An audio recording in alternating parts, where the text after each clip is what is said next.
After the flood destroyed my factory, my wife left me. I took the same night bus to my motel every day. I always brought the driver a coffee. Tonight, he drove straight past my stop and locked the doors. "Sit down, buddy. I saw your wife paying two guys to wait for you in the alley. Watch this. I'm glad to have you here. Follow this story until the end and comment the city you're watching from so I can see how far my story has reached. I never thought my life would end up like this." 64 years old, sitting in a motel room that smells like disinfectant and broken dreams, watching the neon sign outside flicker on and off like a dying heartbeat. The Sunset Motel isn't the kind of place you choose. It's the kind of place you end up when everything else has been stripped away. 3 months ago, I owned Hartwell Custom Furniture, a business I'd built over 25 years. We specialized in handcrafted dining sets, bedroom furniture that would last generations. I had 12 employees, a workshop that smelled like sawdust and possibility, and a bank account that let me sleep peacefully at night. Then the floods came in March, and the Cumberland River decided to rewrite my story in a single devastating night. I can still remember standing in what used to be my workshop, watermarks reaching halfway up the walls, every piece of equipment rusted beyond repair. The insurance adjuster, a thin man with wire-rimmed glasses, shook his head as he calculated my losses. $300,000 in damage, he said, not looking at me. Unfortunately, flood damage isn't covered under your current policy. That's when I learned the difference between having money and having nothing. It happens faster than you think. Kimberly took the news about as well as I expected. We'd been married 15 years and I thought I knew her. I thought I understood the woman who'd walked down the aisle when she was 24 and I was 49. People whispered about the age difference back then, but I genuinely believed we loved each other. I believed she saw something in me worth staying for. "This is temporary," she said that first week after the flood, her voice tight as she packed her clothes into suitcases. "I just need time to think, Thomas, to figure out what we're going to do." She was standing in our bedroom, the bedroom we'd shared for over a decade, but she wouldn't look at me. Her hands moved quickly, efficiently, like she'd been planning this moment long before the water ever rose. I watched her fold the silk blouses I'd bought her for Christmas, the ones she said made her feel beautiful. "Where will you go?" I asked, though part of me already knew the answer. "My sister's place in Nashville." She paused, a black dress clutched in her hands, "just until we figure this out." That was April 15th. I know because I wrote the date on a napkin and kept it in my wallet, thinking she'd call in a day or two, thinking this was just shock. Just fear talking. I was wrong. The bank took our house on May 3rd. I remember the exact date because it was the same day I realized Kimberly wasn't coming back. Her phone went straight to voicemail. When I called her sister, I got a recording saying the number had been disconnected. By May 10th, I was living in room 17 at the Sunset Motel, paying $250 a week for a space barely larger than my old walk-in closet. The wallpaper was peeling. The carpet had stains I didn't want to identify, and the air conditioning unit rattled like it was breathing its last breath. But it was a roof, and it was all I could afford.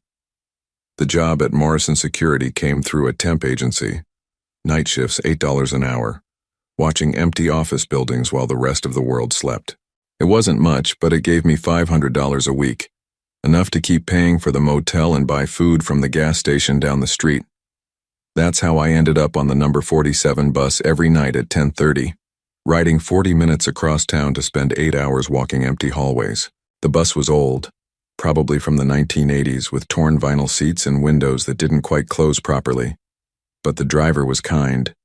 Arthur Clemens was maybe 58, with gray hair that stuck up in the back and laugh lines that suggested he'd found reasons to smile, despite driving a city bus for 30 years.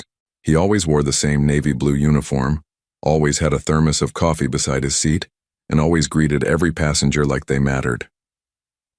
"Evening, Thomas," he'd say when I climbed aboard, exact change in hand. "How you holding up tonight?" Most drivers barely acknowledged passengers. Arthur made eye contact, he remembered names. In a world that had suddenly become cold and indifferent, that small kindness meant more than he could have known. After my first week of taking his bus, I started bringing him coffee from the gas station. Nothing fancy, Just black coffee in a paper cup, maybe $3, including the tip for the night clerk. Arthur's face lit up the first time I handed it to him. You don't need to do that, he said, but his hands wrapped around the cup like it was precious. I appreciate it, though. Gets lonely on these late runs. I know the feeling, I said, and we shared a look that needed no explanation. The routine became the only stable thing in my life. Take the bus at 10:30, give Arthur his coffee, sit in the same seat 3 rows back, watch the city blur past in streaks of yellow and red light. The office building where I worked was downtown, 23 floors of glass and steel that housed an accounting firm, a law practice, and several smaller businesses. My job was simple. Walk the floors every hour, check that doors were locked, make sure nobody was there who shouldn't be. It gave me time to think. Too much time, actually. I'd walk those empty hallways, my footsteps echoing off polished floors, and I'd think about Kimberly, about where she was, what she was doing, whether she ever thought about our 15 years together, whether any of it had been real. She'd call sometimes, maybe once every 2 weeks, always from a different number, always with the same excuse. I'm still figuring things out, Thomas. I need more time. Her voice sounded different on those calls, harder somehow, like she was reading from a script. I'd ask if we could meet, talk in person, maybe work things out. She'd always have a reason why that wasn't possible. Always something vague about needing space, needing clarity. The last time she called was 3 weeks ago. I was sitting in my motel room, watching a rerun of an old Western on the small television that came with the room. The phone rang and I answered on the second ring, hoping it was her. Thomas. Her voice was businesslike, almost cold. I need you to sign some papers. My heart jumped. Maybe this was it. Maybe she wanted to try again, wanted to file something with the insurance company, wanted to start over. What kind of papers? Legal stuff. For the divorce. The words hit like a physical blow. I'll drop them by your work sometime. The security desk can hold them. Divorce? I could barely get the word out. Kimberly, we haven't even talked about. There's nothing to talk about, Thomas. We both know this is over. Her voice softened slightly, but it felt calculated rather than genuine. I'm not the same person I was when we got married. People change. Situations change. I could find another job, I said quickly. Something better. We could start over somewhere new. It's not about money. But even as she said it, I could hear the lie. Everything was about money. Everything had always been about money. I've already moved on, Thomas. You should too. The line went dead. I sat there holding the phone for maybe 10 minutes, listening to the dial tone, waiting for her to call back and tell me it was all a mistake. She never did. That night, riding the bus to work, Arthur noticed something was wrong. He always noticed. You look like someone ran over your dog, he said as I handed him his coffee. Everything all right?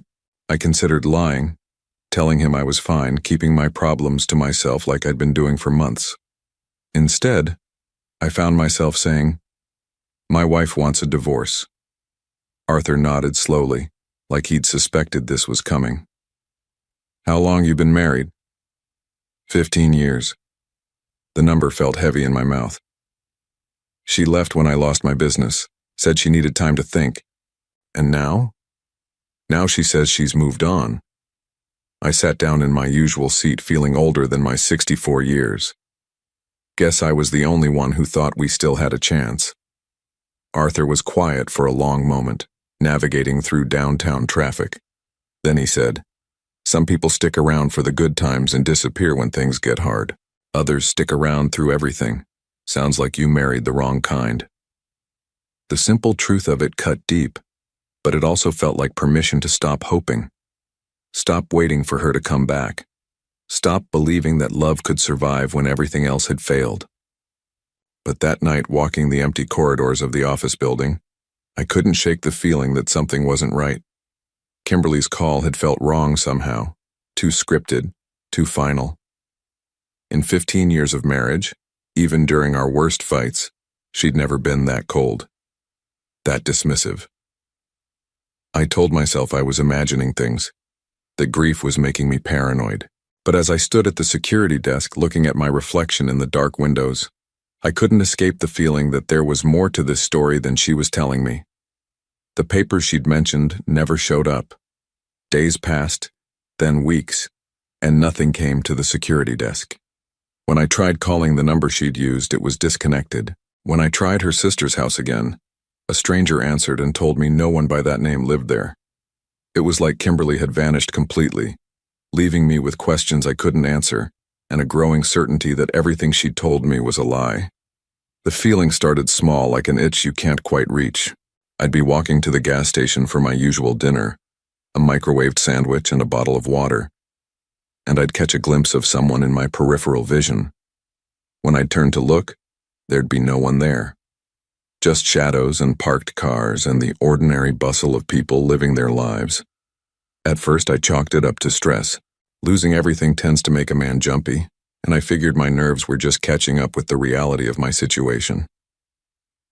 But after 2 weeks of feeling eyes on me, I started paying closer attention. There was a man in a gray jacket who seemed to be at the gas station every time I stopped by. He'd be browsing the magazines or checking his phone by the coffee machine, always facing away when I looked in his direction. Another man, taller, with a baseball cap pulled low, showed up at the bus stop 3 different evenings. He never got on the bus, just stood there smoking cigarettes until Arthur pulled away. I mentioned it to Arthur one night, trying to keep my voice casual. "You ever notice people acting strange around the bus stops?" Arthur glanced at me in the rearview mirror, his brow furrowed with concern. "Strange how?" "People who show up but don't actually ride the bus, people who seem to be watching."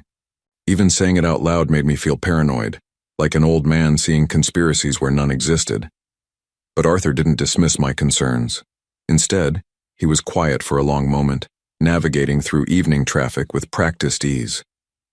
"You know, Thomas," he said finally, "in 30 years of driving this route, I've learned to pay attention to things that don't fit the pattern.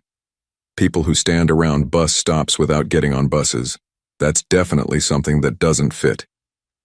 "So you've noticed them too?"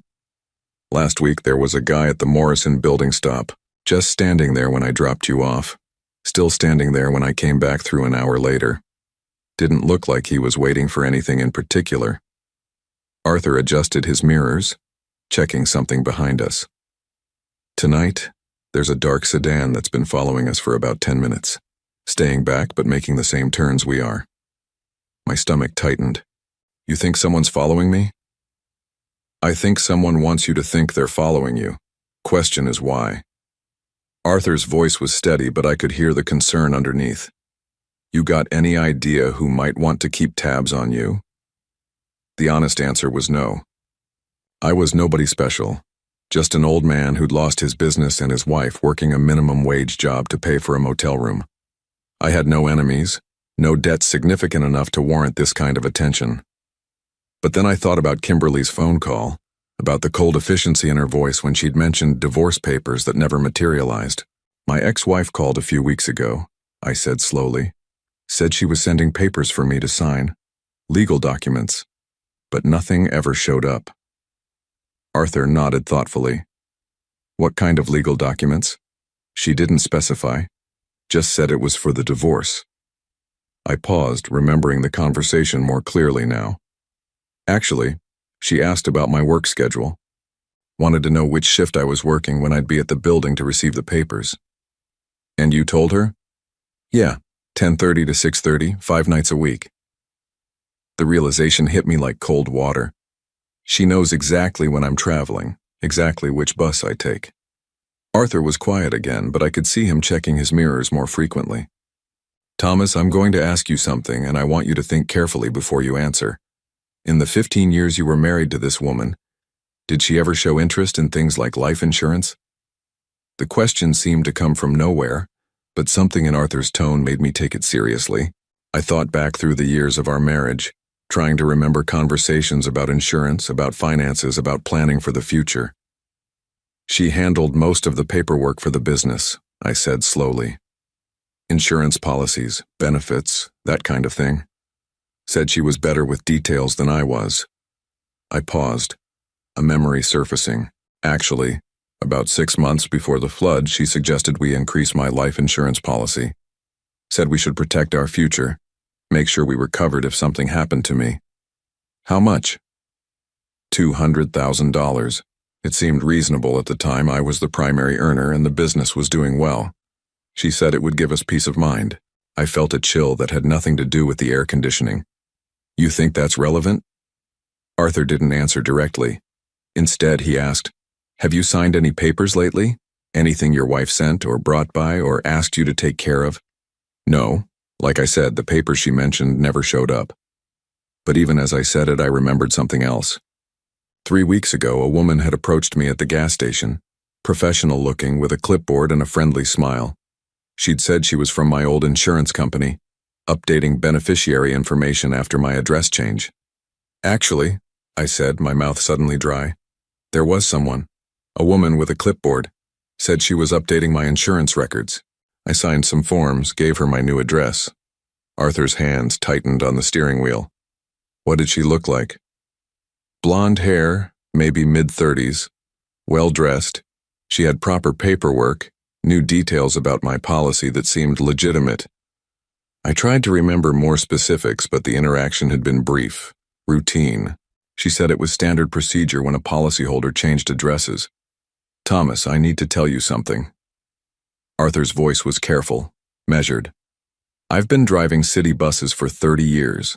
Before that, I worked security for a private investigation firm. I've seen enough to recognize when someone's being set up. The words hit like a physical blow. Set up for what? I don't know yet, but between the people watching you, the timing of your wife's phone call, and now this insurance paperwork, someone's been very busy making sure all the pieces are in place for something. Arthur took the exit toward downtown, but instead of heading directly to my building, he took a longer route through side streets. The question is what they're planning and how long we have to figure it out. I sat in stunned silence, trying to process what he was telling me. The idea that Kimberly might be involved in something sinister seemed impossible. Yes, she'd left when things got bad, but that didn't make her a criminal. People fell out of love. People got scared when their security disappeared. That didn't mean they were capable of... Capable of what? I asked out loud, realizing Arthur hadn't actually specified what kind of setup he thought this was. Arthur was quiet for a long moment. When he finally spoke, his voice was gentle but firm. Thomas, when someone updates a life insurance beneficiary and then has people following the policyholder, there's usually only one reason. They're making sure they'll be in the right place at the right time to collect. The implication hung in the air between us like poison gas. My wife, my ex-wife, was planning something that would result in her collecting on my life insurance policy. And there was only one way that could happen. She wants me dead, I whispered, the words feeling unreal even as I spoke them. I think she wants it to look like an accident, Arthur corrected. Arthur, which means we need to be very, very careful about where you go and when you go there. We pulled up to the Morrison building, and Arthur turned in his seat to look at me directly. Listen to me carefully. I want you to work your shift like normal tonight, but I want you to pay attention to everything. Every person you see, every car that doesn't belong, every sound that seems out of place. And tomorrow night we're going to have a different conversation about what happens next. I got off the bus feeling like I was walking in a dream, or maybe a nightmare. The familiar routine of checking in with the night security desk, collecting my keys and radio, walking the empty floors felt different now. Every shadow could hide a threat. Every strange noise could signal danger. At 2 a.m, while making my rounds on the 15th floor, I called the insurance company from my cell phone. The automated system let me check my policy status without speaking to a human. The policy was active, premium paid through the end of the year. Beneficiary, Kimberly Ann Hartwell. She was still listed as my wife, still set to receive $200,000 if something happened to me. And according to the paperwork that blonde woman had shown me, my address had been updated to reflect my new residence at the Sunset Motel, which meant someone knew exactly where I lived, exactly when I was most vulnerable, and exactly how much money my death would be worth. I spent the rest of my shift checking locks and rechecking them, jumping at every settling sound the old building made. By morning, I was exhausted, paranoid, and absolutely certain that Arthur was right. That Tuesday night started like any other. I climbed aboard the number 47 bus at 10:30, Arthur's coffee in hand, trying to shake off the paranoia that had been eating at me for weeks. The coffee was still hot. I'd bought it just minutes before from the gas station, where the night clerk had given me his usual nod and wished me a safe shift. "Evening, Thomas," Arthur said as I dropped my exact change into the fare box. But something was different in his voice tonight. There was tension there, a careful control that made me look at him more closely. "Everything all right?" I asked, handing him the coffee. Arthur accepted the cup but didn't take his usual appreciative sip. Instead, he set it carefully in the cup holder beside his seat and checked his mirrors with more attention than normal. "Get settled in your usual seat," he said quietly. "We need to talk, but not yet." I made my way to the third row back, the worn vinyl seat creaking under my weight. The bus was nearly empty tonight. Just me, an elderly woman near the front with a bag of groceries, and a young man in headphones slumped against a window. Nothing unusual there. Arthur pulled away from the curb with his typical smooth acceleration, and we merged into the light evening traffic. For the first 15 minutes, everything seemed normal. We made our usual stops, picked up a few passengers, dropped off the grocery woman at her corner. The young man got off near the University District, leaving just me and Arthur and the hum of the diesel engine cutting through the night air. That's when I noticed we weren't following our usual route. Instead of taking Madison Avenue toward downtown, Arthur had turned onto a residential street I'd never seen before. Tree-lined, quiet, with houses that had been built in the 1950s and maintained with obvious care. Porch lights glowed warmly behind neat hedges, and I could see the blue flicker of television screens through curtained windows. "Arthur," I said, leaning forward in my seat, "I think you missed the turn." "No," he said, his voice steady but grim. "I didn't miss anything. Thomas, I need you to listen to me very carefully. We're not going to your building tonight. At least, not the usual way." My stomach tightened. "What do you mean? What?" Arthur pulled the bus over to the side of the quiet street and engaged the parking brake. The air brakes hissed as they locked, and suddenly the only sound was the idle of the engine and the soft whisper of the air conditioning. He turned in his seat to face me, his expression more serious than I'd ever seen it. "About an hour ago, I was finishing my dinner break at the depot. I drove past your motel on my way back to start my shift just to check on things." He paused, choosing his words carefully. "There was a woman in the parking lot, blonde, well-dressed, talking to two men beside a dark sedan." "What kind of men?" "The kind you don't want to meet in a dark alley." Arthur's hands were steady on the steering wheel, but I could see the tension in his shoulders. Big guys, rough-looking. One of them had his hand inside his jacket in a way that suggested he wasn't carrying a wallet. I felt my mouth go dry. "You think it was Kimberly?" "I'm sure it was Kimberly. I got a good look at her when she turned toward the streetlight. Same woman from the photo you showed me last week." Arthur had asked to see a picture of my ex-wife after our conversation about the insurance paperwork. I'd shown him one from my wallet, a snapshot from our 10th anniversary dinner. "She was handing them something, looked like money, and pointing toward your room." The words hit me like ice water. "She was paying them to hurt me." "Thomas, she was paying them to kill you." Arthur's voice was gentle but firm. "I watched them for about 10 minutes. They went over the plan 3 times. One man covers the front of the motel, the other waits in the alley behind the building. They're planning to corner you when you come back from work tomorrow morning." I stared at him, my mind struggling to process what he was telling me. My ex-wife, the woman I'd shared a bed with for 15 years, the woman who'd cried at our wedding, who'd held my hand through her father's funeral, had hired men to murder me. How can you be sure that's what they were planning? Arthur reached into his shirt pocket and pulled out a small digital recorder. Because I parked close enough to hear every word. He pressed play, and Kimberly's voice filled the small space of the bus. It was her, unmistakably, but there was a coldness in her tone that I'd never heard before. He gets back to the motel every morning at 7:15.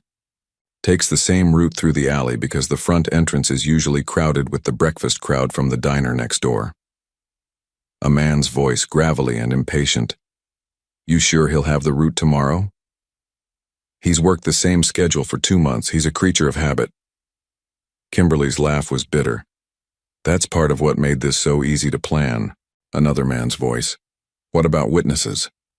The alley's isolated. No cameras, no foot traffic at that hour. You'll have plenty of time to make it look like a robbery gone wrong. Her voice was businesslike, discussing my death like it was a routine transaction. Just make sure it's quick. I don't want him to suffer. The recording ended, leaving us sitting in silence broken only by the rumble of the bus engine. I felt numb, like I was floating outside my own body, watching this happen to someone else. She doesn't want me to suffer, I said finally, my voice hollow. How thoughtful of her. Arthur turned the recorder off and slipped it back into his pocket. There's more. After they finished going over the plan, she gave them an envelope. Thick one. I'd guess there was at least $5,000 in there, maybe more. Down payment? That's what it sounded like. The rest when the job's done. Arthur checked his mirrors again, a habit that seemed more pronounced tonight. Thomas, this isn't just about insurance money. A woman doesn't hire professional killers over $200,000. There's something else going on here. I thought about that for a moment, trying to remember anything from our marriage that might explain this level of planning, this depth of betrayal. She handled all the financial paperwork for my business. Insurance, taxes, vendor contracts. She had access to everything. Did you ever check what she was doing? Verify the paperwork. I trusted her. The words tasted bitter now. She was my wife. I thought she was protecting our interests. Arthur nodded grimly.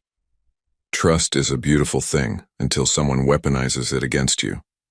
He put the bus in gear but didn't pull away from the curb yet. Here's what we're going to do. I'm going to drive you past your motel, but we're going to stay on the main street. I want you to look toward the alley behind the building and tell me what you see. We drove in silence for about 10 minutes, winding through residential neighborhoods before merging back onto the main thoroughfare. The Sunset Motel came into view, its neon sign casting pink and blue shadows across the cracked parking lot. Arthur slowed as we approached, giving me a clear view of the building. There, I said, pointing toward the narrow alley that ran behind the motel. 2 men, one by the dumpster, one near the fire escape. Same 2 from earlier, Arthur confirmed. They've been in position for about 3 hours now, waiting for you to come home from a shift that ended 2 hours ago. It was surreal, seeing my own would-be killers standing casually in the shadows, probably checking their phones or smoking cigarettes while they waited for me to walk into their trap. If Arthur hadn't been paying attention, if he hadn't cared enough to check on me, I'd be dead by sunrise. What now? I asked. Now we call the police, Arthur said, pulling out his cell phone. But first, we need to get you somewhere safe, somewhere these guys can't find you. What about my things, my clothes, my medication? Thomas, your medication won't do you much good if you're dead. Arthur's voice was patient but firm. We can worry about replacing your belongings later. Right now, we need to worry about keeping you alive. As he dialed 911, I found myself thinking about the coffee I'd brought him every night for the past 2 months. $3 worth of kindness that had saved my life. If I'd been the kind of passenger who just paid his fare and kept to himself, Arthur never would have gotten invested in my welfare. He never would have driven past my motel to check on things. He never would have positioned himself to overhear Kimberly's conversation with her hired killers. This is Arthur Clemens, city bus driver, badge number 4789, he said into the phone. I need to report a planned murder in progress. While Arthur gave the police dispatcher our location and details about what he'd witnessed, I stared out the bus window at the motel where I'd been living for the past 2 months. Room 17, with its peeling wallpaper and rattling air conditioner, had been a refuge from the worst period of my life. Now it was a crime scene waiting to happen. The dispatcher asked Arthur to stay on the line while units were dispatched to the scene. We sat in the bus, engine idling, watching the alley through the windshield like we were observing some deadly wildlife in its natural habitat. "Arthur," I said quietly, "why did you get involved?" Most people would have minded their own business. He was quiet for a moment, considering the question. "About 5 years ago, my wife died. Cancer. Long battle. Lot of pain." His voice was steady, but I could hear the old grief underneath. For months after the funeral, I was going through the motions. Working my shifts, going home to an empty house, not really living. "What changed?" "A passenger, old guy, probably about your age, rode my bus every Tuesday for his dialysis treatments. One Tuesday, he didn't show up. Next week, same thing. Third week, I drove by his apartment building after my shift just to check." Arthur paused, watching as police cars began arriving at the motel, their lights flashing but sirens silent. "Found him dead on his kitchen floor. Heart attack. Been there for over a week." I felt a chill that had nothing to do with the air conditioning. The thing was, if I'd checked on him that first Tuesday, if I'd cared enough to make sure he was okay, he might have lived, might have gotten help in time. Arthur turned to look at me. I decided that night I wasn't going to let anyone else die alone if there was something I could do to prevent it. Through the windshield, we watched as police officers surrounded the two men in the alley. Even from this distance, I could see the moment they realized they'd been caught. No dramatic chase, no gunfire, just the quiet efficiency of professionals who'd been outmaneuvered by a bus driver who cared enough to pay attention. "They're going to want to talk to you," Arthur said as more police cars arrived. "Going to want your statement about the insurance policy, about your wife's behavior, about everything that led up to this. Will you stay with me?" "As long as you need me to." I watched as the police led the two men away in handcuffs, and I realized that tomorrow morning, I'd wake up alive. Not because I was smart or strong or lucky, but because a stranger had decided my life was worth protecting. "Arthur," I said, "I don't know how to thank you." He handed me his coffee cup, still warm, still untouched from when I'd given it to him hours earlier. "Drink this," he said with a small smile. "We're going to be here for a while." Detective Sarah Martinez had the kind of steady, professional demeanor that made you feel like you were in capable hands. She was maybe 45, with graying hair pulled back in a practical ponytail and eyes that seemed to see everything without judging any of it. When she interviewed me at the police station that morning, she listened to my story with the patience of someone who'd heard stranger things than a 64-year-old man's wife, trying to have him killed for insurance money. "Mr. Hartwell," she said, setting down her coffee cup and opening a thick file folder. "I need you to understand that what we've uncovered goes significantly beyond what Mr. Clemens witnessed last night." Arthur sat beside me in the small interview room, having refused to leave despite my insistence that he'd done enough already. The recording device on the table between us hummed quietly as Detective Martinez organized her paperwork. The two men we arrested last night were very cooperative once they realized they were facing conspiracy to commit murder charges. Turns out, killing people for money loses its appeal when you're looking at life in prison. She pulled out a stack of photographs. James Riley and Marcus Webb. Both have extensive criminal records: robbery, assault, weapons charges, professional muscle for hire. The photos showed the men I'd seen in the alley, but looking at their faces in bright light made the reality of what had almost happened hit home. These weren't desperate amateurs. They were experienced killers who'd been paid to end my life. "How much did she pay them?" I asked. $10,000 total. 5 up front, 5 when the job was completed. Detective Martinez's voice was matter-of-fact, but I could see sympathy in her eyes. "For these two, that's a fairly standard rate for what they call a clean removal." Arthur shifted in his chair beside me. "You said this goes beyond what I witnessed. What else did you find?" Detective Martinez pulled out another set of documents. "We executed a search warrant on Mrs. Hartwell's residence this morning. What we found suggests this has been in the works for quite some time." She spread several papers across the table. Even upside down, I could recognize my own signature on multiple documents. Insurance forms, beneficiary updates, address changes, all bearing my name, but none of which I remembered signing. "She's been forging your signature for at least 6 months, the detective explained. Not just for the life insurance policy, but for several other documents as well. A loan application using your business as collateral, a credit card in your name with a $15,000 limit, a second mortgage on your house that you knew nothing about. The room seemed to tilt around me. A second mortgage? Taken out 3 weeks before the flood destroyed your business. $50,000 with you listed as the sole borrower. Detective Martinez's voice was gentle but relentless. The timing suggests she knew about the flood risk before you did. Arthur leaned forward. How could she know that? We're still investigating, but preliminary evidence suggests she had access to weather reports and flood projections through a contact at the County Emergency Management Office. Someone who was feeding her information about potential flood zones in exchange for money. I felt sick. She knew the flood was coming and she didn't warn me. It appears she wanted your business to be destroyed, Mr. Hartwell. The insurance policy on the building specifically excluded flood damage, which she would have known when she helped you select the coverage. But your life insurance policy had no such exclusions. The full scope of her betrayal was starting to come into focus, and it was worse than anything I'd imagined. She's been planning this for months. Longer than that. Detective Martinez pulled out another document. We found records showing she's been in contact with Mr. Riley and Mr. Webb for almost a year.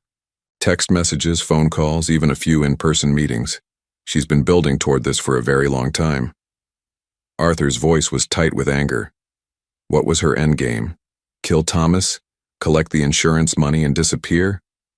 Actually, it was more sophisticated than that. She's been building a new identity for herself in Nashville. New social security number, new background history, even a fake employment record. Once she collected the life insurance payout, she was planning to disappear completely. New name, new life, no trace of Kimberly Hartwell ever existing. I stared at the documents spread across the table.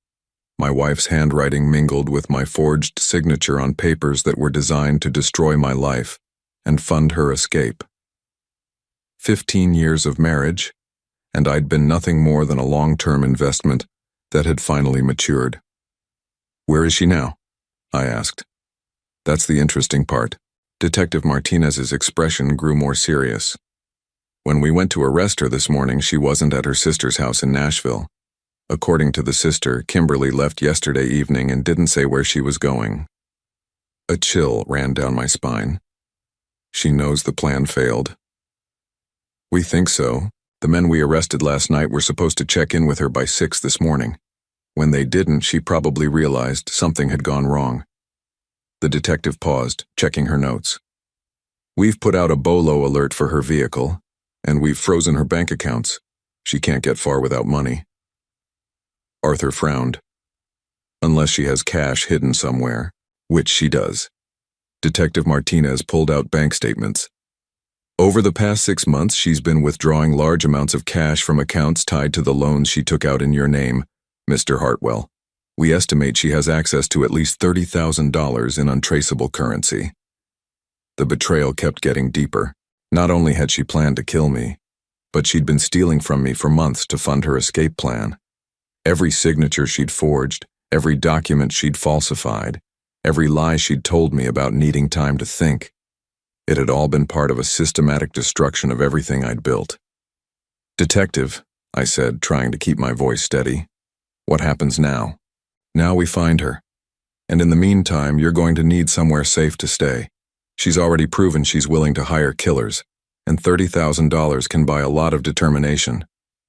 Arthur spoke up before I could respond. He can stay with me. I've got a spare room and I'm retired military. I know how to watch for trouble. I turned to look at him, overwhelmed by his continued generosity. Arthur, you've already done so much. Thomas, this isn't charity. It's what decent people do for each other. His voice was firm but kind. Besides, I've got a feeling this isn't over yet. He was right. At 2 o'clock that afternoon, while Arthur and I were eating lunch at his kitchen table, Detective Martinez called with an update. They'd found Kimberly's car abandoned at a bus station 40 miles outside the city. Security cameras showed her boarding a Greyhound bus to Atlanta. But when police met the bus at its destination, she wasn't on it. She could be anywhere by now, the detective said over the phone, her frustration evident.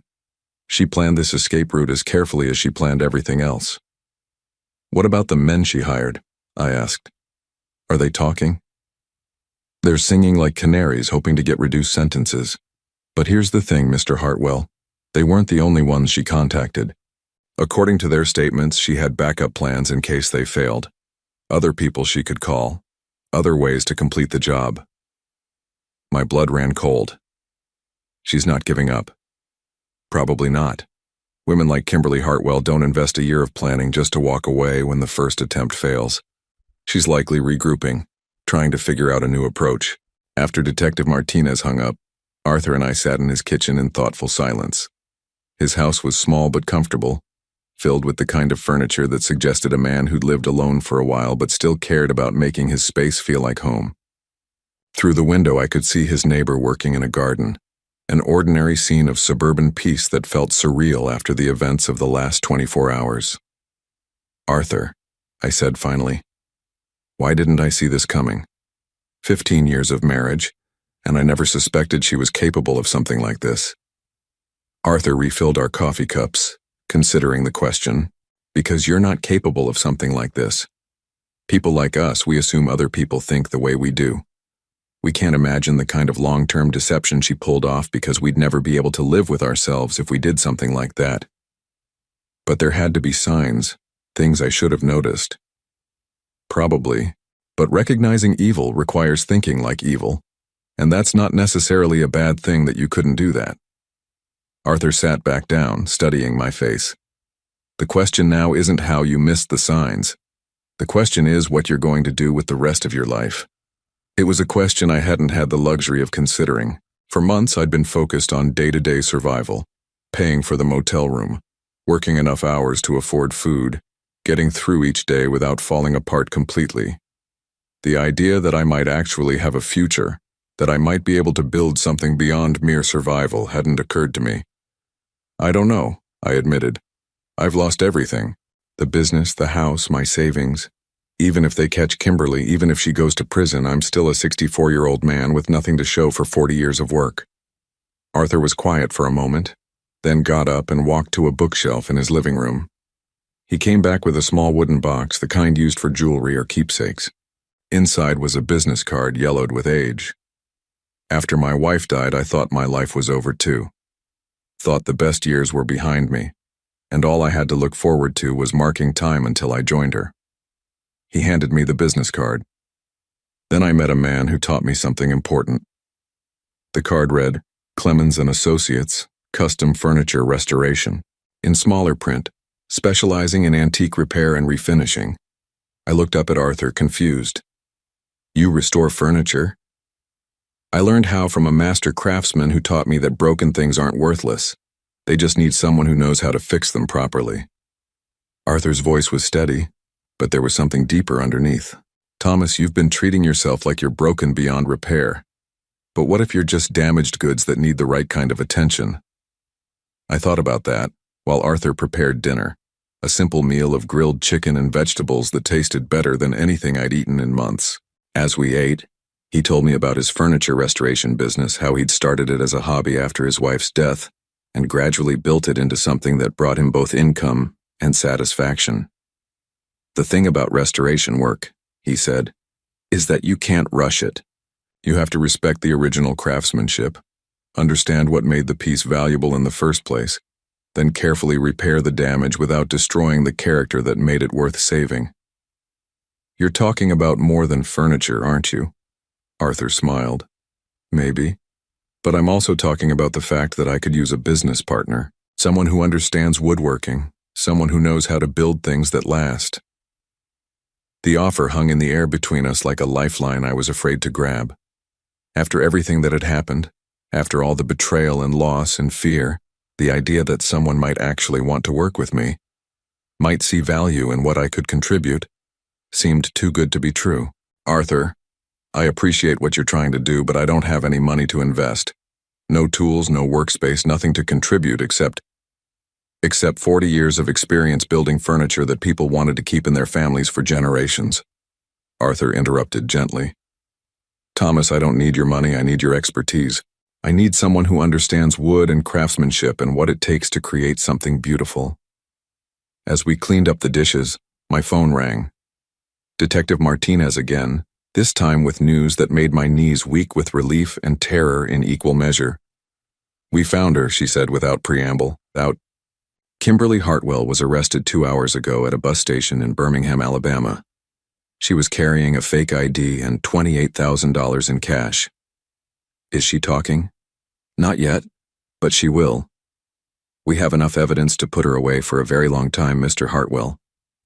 Conspiracy to commit murder, insurance fraud, identity theft, forgery. She's looking at 25 years to life without the possibility of parole. After I hung up, Arthur and I sat on his porch watching the sun set over his quiet neighborhood. For the first time in months, I felt like I could breathe normally. The immediate threat was over. Kimberly was in custody.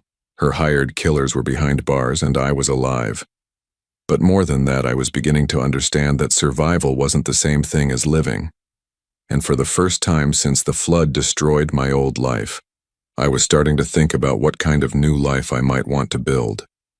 3 weeks after Kimberly's arrest, Detective Martinez called with an unexpected request. I was in Arthur's workshop at the time, learning how to properly sand a 1930s dining table that had been damaged by decades of neglect.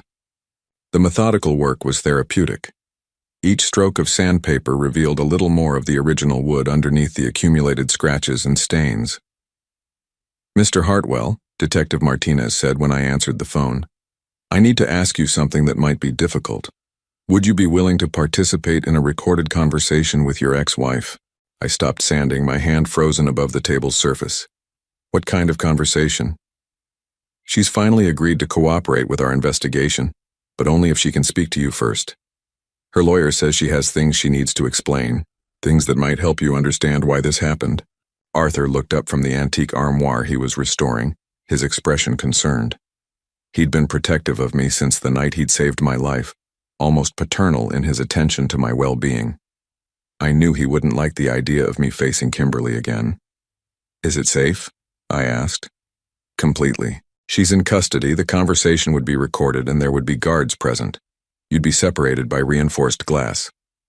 Detective Martinez paused. "I should tell you, Mr. Hartwell, that you're under no obligation to do this. But sometimes these conversations help victims find closure." Closure. I thought about that word as I looked around Arthur's workshop. In the past 3 weeks, working with my hands again had started to heal something inside me that I hadn't even realized was broken. The smell of wood polish, the satisfaction of bringing damaged furniture back to life, the quiet companionship of working alongside someone who understood craftsmanship. It was slowly rebuilding my sense of purpose. But underneath that healing, questions remained. Why had Kimberly chosen this path? When had our marriage become a death sentence? What had I done, or failed to do, that made killing me seem like her best option? "I'll do it," I said. Arthur shook his head. "Thomas, you don't need to put yourself through that. Some answers aren't worth the pain of getting them. Maybe not, but I need to try." The county jail was a modern facility built from concrete and steel, designed more for function than comfort. Detective Martinez met me in the parking lot, along with a victim's advocate named Mrs. Chen, who explained what to expect during the conversation. "She may try to manipulate you," Mrs. Chen warned as we walked through the security checkpoint. "People facing lengthy prison sentences often attempt to shift blame or generate sympathy. Remember that you're here by choice, and you can end the conversation at any time." The visiting room was smaller than I'd expected, divided down the middle by a wall of reinforced glass with built-in phones for communication. On my side were molded plastic chairs bolted to the floor. On the other side, Kimberly sat waiting. She looked different than I remembered. Thinner, paler, with her blonde hair pulled back in a simple ponytail instead of the elaborate style she'd favored during our marriage. The orange jumpsuit made her look younger somehow, vulnerable in a way that was probably calculated to generate exactly that impression. When she saw me, her eyes filled with tears. Real ones, as far as I could tell, though after everything that had happened, I no longer trusted my ability to distinguish between genuine emotion and performance. I picked up the phone on my side of the glass. "Hello, Kimberly." "Thomas." Her voice was soft, shaking slightly. "Thank you for coming. I wasn't sure you would." "I almost didn't." She nodded, wiping her eyes with the back of her hand. "I know you must hate me. I know you must think I'm a monster." I looked at her through the glass, this woman I'd shared a bed with for 15 years, and tried to feel something. Anger, hurt, betrayal, any of the emotions I'd expected to experience. Instead, I felt mostly sadness. Sadness for the time wasted, for the trust destroyed, for the person she'd apparently never been. "I don't hate you," I said honestly, "but I don't understand you either. That's why I'm here." Kimberly took a shaky breath. "It started small, Thomas. Little lies, little deceits. I told myself I was protecting you from things you didn't need to worry about." "What kind of things?" "Money problems. I was gambling online poker mostly, and I'd gotten in deeper than I could handle. At first I used my own credit cards, then our joint account. When that wasn't enough, I started forging your signature on loan applications. I remembered Detective Martinez showing me the paperwork, my signature reproduced with practiced precision on documents I'd never seen. "How long were you stealing from me?" 3 years. The admission came out in a whisper. By the time I realized how bad it had gotten, I owed almost $100,000 to people who don't accept payment plans. $100,000. Our entire savings account, the equity in our home, probably more. I thought about all the times she'd handled our finances, all the statements she'd said she'd review, all the trust I'd placed in her to manage our life together. "Why didn't you tell me? We could have worked something out, found a way to deal with it." Kimberly laughed, but there was no humor in it. "With what money, Thomas? Your business was barely breaking even. We were already stretched thin with the mortgage and bills. If you'd known how much I owed, you would have left me. So instead, you decided to have me killed." "No." The word came out sharp, desperate. "That wasn't the plan. Not at first. I thought the flood would solve everything." I felt my stomach turn cold. "You knew about the flood before it happened." "I had a friend at the county emergency office. He told me about the weather patterns, about the risk assessment for our area. I knew there was a good chance the river would overflow in March." Her voice became clinical, detached. "I checked our insurance policies. The business was covered for flood damage, but our personal property wasn't. I thought if we lost the house but kept the business insurance payout, we could start over somewhere new." The casual way she discussed destroying our home, our life together, was almost worse than the murder plot, but the business insurance didn't cover floods either. I found that out too late. After the flood hit, after everything was destroyed, I realized I'd made a mistake in reading the policy. Kimberly's voice cracked. "Suddenly we had nothing, and I still owed all that money to people who were getting impatient. So you moved on to Plan B. The life insurance was always there, Thomas. $200,000, enough to pay off my debts and start over." She looked at me through the glass, her expression pleading. "I told myself it would be quick, that you wouldn't suffer. I told myself you were already miserable living in that motel, working that terrible job. The logic was so twisted, so self-serving that I almost laughed. You convinced yourself that killing me was a mercy. I convinced myself that it was the only way out for both of us." Tears were streaming down her face now. "Thomas, you have to understand, these people I owed money to, they weren't going to wait forever. If I couldn't pay them, they were going to hurt me, maybe kill me. So you decided to get me killed instead. I thought it would solve everything. The insurance money would cover my debts, you wouldn't have to live with the shame of losing everything, and I could disappear somewhere safe." She pressed her hand against the glass. "I know how it sounds, but in my mind it was the best solution for everyone." I stared at her through the reinforced glass, trying to reconcile this calculating stranger with the woman who used to cry during sad movies, who'd held me when my father died, who'd promised to love me in sickness and in health until death do us part. Apparently she'd taken that last part more literally than I'd realized. "What about the forgeries? The fake insurance paperwork? How long were you planning this?" Kimberly wiped her nose with a tissue. "About 8 months. Once I realized the gambling debts were never going away, I started thinking about alternatives. I researched how life insurance payouts work, what kind of documentation they require, how to make a death look accidental. You researched how to murder me. I researched how to solve an impossible problem. Her voice hardened slightly.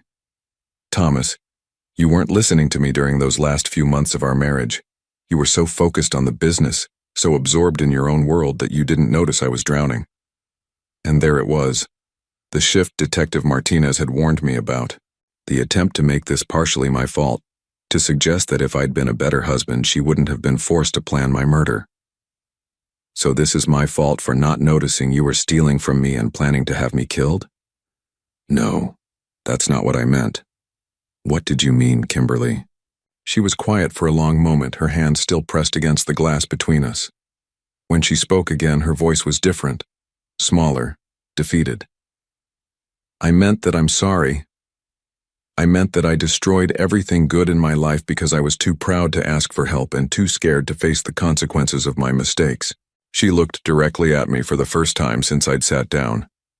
I meant that you deserve better than a wife who saw killing you as a solution to her problems. The conversation lasted another 20 minutes, but nothing else she said mattered much.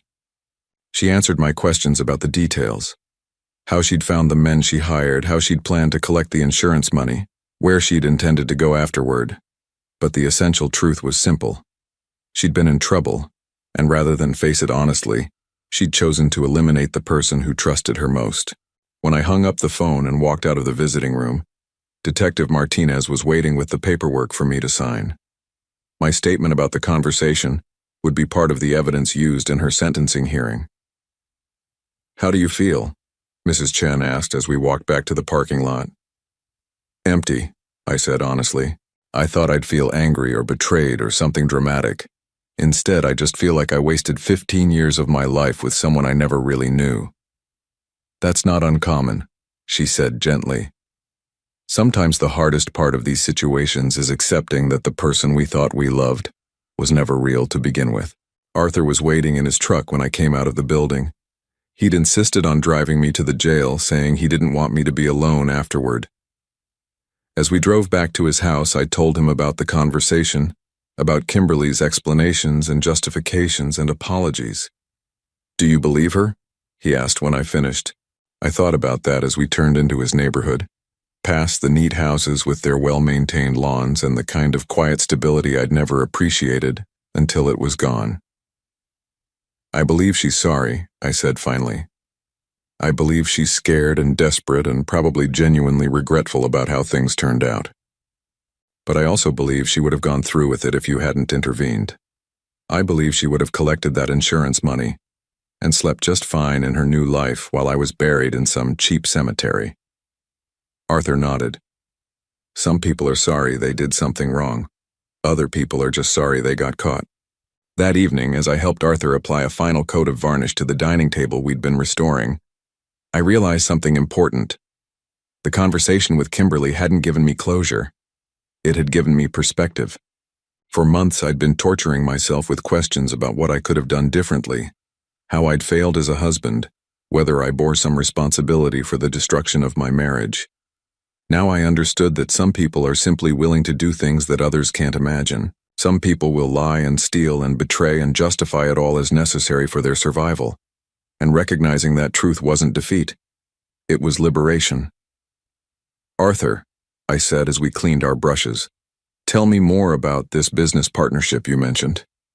He smiled, and I saw something in his expression that I'd been seeing more often lately. Hope. I was thinking we could call it Second Chances Furniture Restoration. What do you think? 8 months after Kimberly was sentenced to 25 years without the possibility of parole, I stood in the workshop that Arthur and I had built together, running my hand along the smooth surface of a restored Victorian writing desk. The wood gleamed under the fluorescent lights, every scratch and water stain carefully removed, every joint reinforced, every detail returned to its original beauty. Second chances. Furniture restoration had started in Arthur's garage. But word of our work had spread through the community faster than either of us had expected. People brought us family heirlooms that had been damaged by time or neglect, pieces that held memories too precious to discard but too broken to use. We gave them back their functionality and their dignity, and in return, we found something we'd both been missing: purpose. The insurance investigation had eventually uncovered most of the money Kimberly had stolen from me. Not all of it. Some had been lost to her gambling, some spent on planning my murder, but enough to give me a foundation for starting over. Combined with Arthur's savings and the income from our restoration work, we'd been able to lease a proper workshop space and purchase the tools we needed to do the job right. I was adjusting the hardware on an antique armoire when Arthur called from the front of the shop. "Thomas, someone here to see you." I set down my screwdriver and walked to the front room, where we displayed finished pieces and met with customers. A woman in her 50s stood admiring a refinished oak dining table, her fingers tracing the restored carving along its edge. "Mr. Hartwell." She turned when she heard my footsteps. "My name is Carol Brennan. Detective Martinez gave me your information." I recognized the name from news reports. Carol's husband had been killed in an apparent robbery 6 months earlier, but police had recently arrested his business partner in connection with the murder. Like me, she'd discovered that someone she trusted had been planning her family's destruction. "Detective Martinez said you might understand what I'm going through," Carol continued, her voice carefully controlled. "She said you'd survived something similar." Arthur appeared from the back room, wiping his hands on a shop rag. He'd become expert at reading my moods, knowing when I needed support and when I needed space to handle things myself. This felt like a moment for support. "Would you like some coffee?" Arthur offered. We were just taking a break anyway. The three of us sat in the small office space we'd created in one corner of the workshop. Carol told us her story, how her husband's business partner had been embezzling money for years, how the man had killed her husband to prevent discovery of the theft, how she'd learned that the person offering comfort during her grief had been the one who'd caused it. "The worst part," she said, accepting a cup of coffee from Arthur, "is how stupid I feel. Everyone keeps telling me it wasn't my fault, that I couldn't have known, but I keep thinking there must have been signs I missed." I understood exactly what she meant. For months after Kimberly's arrest, I'd tormented myself with the same questions. How had I failed to see the woman I'd married for who she really was? What kind of husband doesn't notice that his wife is stealing from him and planning his murder? "The signs were there," I said honestly. "Looking back, I can see them clearly. But the reason I missed them wasn't because I was stupid or naive. It was because I'm not capable of that level of deception myself, so I couldn't imagine someone else being capable of it." Carol nodded, tears starting in her eyes.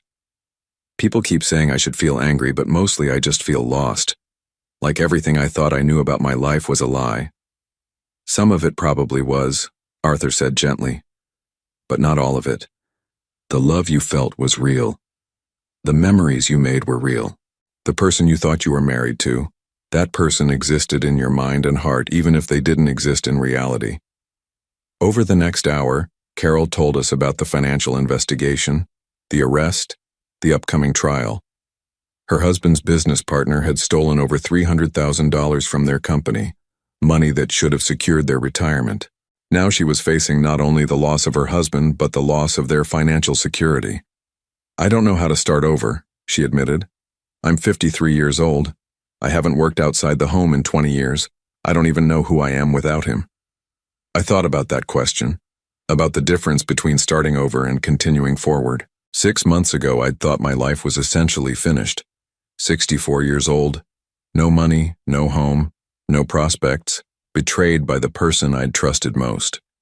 If someone had told me then that I'd be running a successful business with a friend who'd risked his own safety to save my life, I would have thought they were delusional. "Carol," I said, "can I show you something?" I led her to the back of the workshop, where we kept the pieces that were in various stages of restoration. Arthur followed, understanding where I was going with this. "See this rocking chair?" I pointed to a piece we'd been working on for several weeks. When the owner brought it in, it was barely recognizable. The seat was split. 2 of the rockers were cracked. The finish was completely destroyed. She told us it had been her great-grandmother's chair, that 4 generations of women had rocked their babies in it. Carol examined the chair, which was now about halfway through the restoration process. The structural repairs were complete, but we hadn't yet applied the final finish. The owner wanted to throw it away. Arthur continued, said it was too far gone to save, that she should just buy a new one. But look at it now. The chair was beautiful, its original craftsmanship revealed through careful repair and attention. The wood grain that had been hidden under decades of damage was now visible, and the elegant curves of its design were once again apparent. It's not the same chair it was when it was first made, I explained. Some of the wood had to be replaced, some of the joints had to be rebuilt entirely. But it's still fundamentally the same piece, still capable of serving its purpose, still valuable to the family that owns it. Carol ran her hand along the arm of the chair, understanding the metaphor. You're saying I can be repaired. I'm saying you're not as broken as you think you are, Arthur said. Damaged, yes. Changed, absolutely. But not beyond repair. We talked for another half hour about practical matters, financial planning, career possibilities, support groups for people who'd survived similar betrayals. Carol had a college degree in accounting that she'd never used professionally, skills that could translate into employment if she was willing to update her training. Detective Martinez mentioned that you might be looking for someone to help with bookkeeping, Carol said as she prepared to leave. I know my situation makes me less than ideal, but actually, I interrupted, it makes you exactly ideal. We need someone who understands what it's like to have your trust betrayed, someone who won't take advantage of the faith we're placing in them. Arthur nodded. Someone who knows that second chances are precious things, not to be wasted. We agreed that Carol would start part-time, handling our invoicing and customer records while she took evening classes to update her accounting skills. It wasn't a permanent solution to her problems, but it was a beginning, a way to start rebuilding her life one small step at a time. After Carol left, Arthur and I returned to our respective projects. He was working on a mahogany sideboard that had been water damaged in a basement flood. I continued with the Victorian writing desk, carefully adjusting each piece of brass hardware until it operated with the smooth precision the original craftsman had intended. You know, Arthur said after we'd worked in comfortable silence for a while, I never told you what made me start paying attention to you on the bus. I looked up from my work, curious. In the months we'd been friends and business partners, Arthur had shared many stories about his life, but he'd never explained what had prompted him to get involved in my situation. It was the coffee, he said, applying wood stain with careful, even strokes. Not just that you brought it, but the way you brought it. Like it mattered to you whether I had a good night or a bad one. Most passengers, they get on, they pay their fare, they ignore the driver. You made eye contact, you asked how I was doing. You treated me like a person instead of just a service. I thought about those nights on the bus, how Arthur's kindness had been the only bright spot in my increasingly dark world. I'd brought him coffee because it was the only way I could think of to return some small measure of the humanity he'd shown me. $3 worth of coffee, I said, shaking my head in amazement. That's what saved my life. No, Arthur corrected gently. Treating another human being with basic decency is what saved your life. The coffee was just how you chose to express it. As evening approached, we began cleaning our tools and preparing to close the shop for the day. It was a routine we'd developed over the months, a quiet ritual that marked the transition from work to personal time. Arthur would go home to the house where he'd lived alone since his wife's death, but now he had plans for his evenings, books to read, projects to work on, sometimes dinner with friends he'd reconnected with since his life had taken on new meaning. I would go back to the small apartment I'd rented 3 blocks from the workshop, a place that was simple but clean and entirely my own. No moldy motel rooms, no flickering neon signs, no reminders of the lowest point in my life. Just a comfortable space where I could cook my own meals, read in my own chair, and sleep without worrying about who might be waiting for me in dark alleys. Thomas, Arthur said as we locked up the shop, I've been thinking about expanding. Maybe taking on a larger space, hiring an assistant, really growing this thing into something significant. What did you have in mind? There's a building for sale about 6 blocks from here. Used to be a car repair shop, but it's got good bones and plenty of space for a proper showroom. I was thinking we could display finished pieces, maybe even take custom orders for new furniture built in traditional styles. The idea excited me more than I'd expected. For the first time since losing my original business, I was thinking about growth instead of mere survival, about building something larger than ourselves, something that could outlast us. How much would something like that cost? More than either of us has individually, Arthur admitted. But together, with the business credit we've established and the reputation we're building, I think we could make it work. As we walked to our respective vehicles, I thought about the strange path that had brought us to this moment. 6 months ago, I'd been a broken man living in a motel room, abandoned by everyone I thought I could count on. Now I was planning the expansion of a business I'd built with a friend who'd risked everything to save my life. "Arthur," I said as we reached his truck, "do you ever wonder what would have happened if you hadn't been paying attention that night?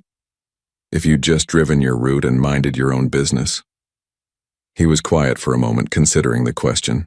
I wonder about a lot of things, but mostly I'm grateful that I learned to pay attention to the people around me. My wife used to say that we're all connected in ways we can't see, that small acts of kindness ripple outward in directions we never expected. She sounds like she was a wise woman. She was, and she would have liked you. Arthur smiled, the expression transforming his weathered face. She would have said that saving your life was just the universe's way of saving mine too. As I drove home through the quiet streets of our neighborhood, I reflected on the truth of that statement. Arthur had saved my life in the most literal sense, but in the process he'd also given his own life new meaning. Our friendship, our business partnership, our shared commitment to restoration and second chances, it had transformed both of us. At home, I made a simple dinner and sat at my kitchen table reading a book about advanced woodworking techniques. Outside my window, I could see the lights of other apartments, other lives being lived with ordinary purpose and quiet satisfaction. For the first time in years, I felt like I belonged in that ordinary world. My phone rang as I was getting ready for bed. The caller ID showed a number I didn't recognize, and for a brief moment, I felt an echo of the old fear. But Kimberly was in prison, her conspirators were behind bars, and the threats to my life were over. "Mr. Hartwell?" The voice belonged to a young woman, nervous but determined. "My name is Janet Morrison. I got your number from Carol Brennan. She said you might be able to help me." Another referral, another person whose life had been shattered by betrayal and who was looking for guidance on how to pick up the pieces. I listened as Janet told me about her situation. A business partner who'd been embezzling, a discovery that had cost her both her livelihood and her faith in her own judgment. "Carol said you understood what it was like to start over after something like this," Janet said. "She said you'd found a way to build something new from the wreckage." I looked around my small apartment, thinking about the workshop where Arthur and I created beautiful things from damaged materials, thinking about the expansion we were planning, thinking about the life I'd built from the ashes of everything I'd lost. "Janet," I said, "why don't you come by the shop tomorrow afternoon? I'd like you to meet my business partner, and I think we might be able to show you something that will help you understand what's possible when you refuse to let betrayal define your future." After I hung up the phone, I sat quietly in my living room for a few minutes, listening to the sounds of the city settling into sleep around me. Somewhere out there, Kimberly was lying on a narrow bunk in a prison cell, probably staring at the ceiling and thinking about the choices that had brought her to that place. I felt sorry for her in a distant way, the same kind of sadness I might feel for a stranger who'd made catastrophically bad decisions. But I didn't think about her much anymore. My focus was on tomorrow, on the new project Arthur and I would start, on the people who would come to us seeking restoration and second chances, on the life I was building one careful decision at a time.